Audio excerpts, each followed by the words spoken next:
Salut à toi qui me suis. Aujourd'hui, j'ai un peu envie de parler à toutes ces personnes qui adorent des idoles sous prétexte qu'ils adorent Christ. Toutes ces personnes qui adorent des idoles de soi-disant Jésus, Marie et même tous les autres aussi.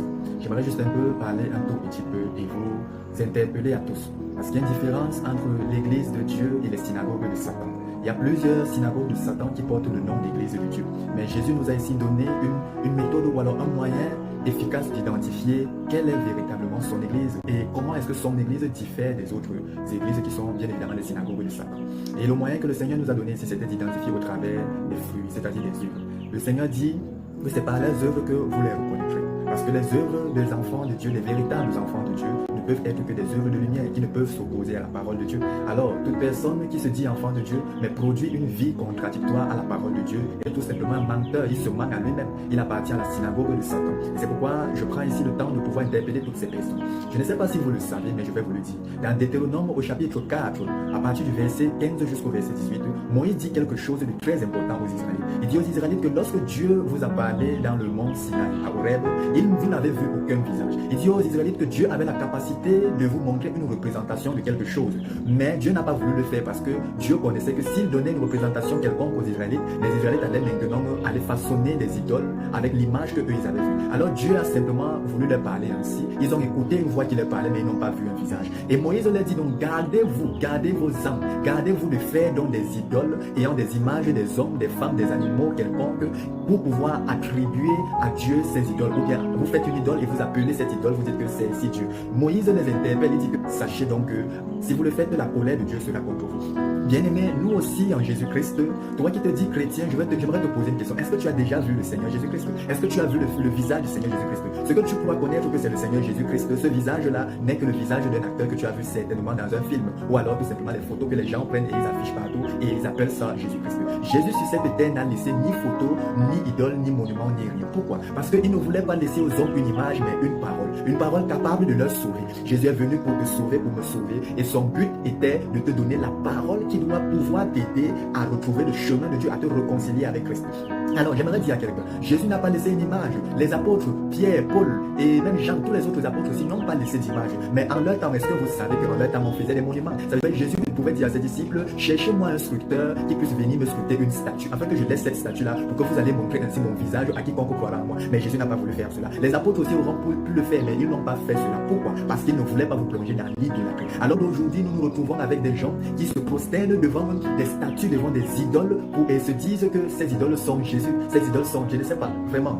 Prenez soin de revenir sur la véritable parole. Si vous avez pris la décision d'être chrétien, alors faites-le bien. Passez par la nouvelle naissance. Connaissez Christ au travers de la foi et non par la vue. Connaissez Christ au travers de la foi par laquelle vous pouvez obtenir donc le salut de vos âmes. Et non à vous prosternant devant des monuments ou des idoles fabriquées par des mains d'hommes, des idoles de sable et de ciment. Et vous prosternez devant cela, des idoles de bois, et vous prosternez devant cela. Vous appelez cela Jésus, vous appelez cela, je sais pas, Marie, Saint ceci, Saint cela. J'aimerais tout simplement dire c'est une perte de temps, c'est une balade. Toi qui le fais, arrête. Si tu veux suivre Jésus, cherche Jésus véritablement au travers de sa parole. Et sa parole t'interpelle et t'appelle à te repentir de toutes ces œuvres sataniques et de pouvoir suivre Jésus totalement. Parce que dans la foi implique le fait de ne pas voir mais d'espérer. Frère, si tu vois déjà une statue de Jésus, pourquoi encore tu parles de foi? Non, la foi, on a foi envers celui ou quelque chose qu'on ne voit pas. Si tu as déjà une représentation, pourquoi tu parles encore de foi? Ce n'est plus la foi là-bas. La foi consiste à croire en quelqu'un, même si tu n'as pas vu la personne. Tu ne connais même pas ce que la personne ressemble, à quel point il a, comment il est, mais tu prends la décision de suivre la personne. Et c'est ce que je viens t'interpeller ici ce matin. Je viens t'interpeller à abandonner ces choses parce que ça ne t'amènera nulle part, mon frère. Ça ne t'amènera nulle part.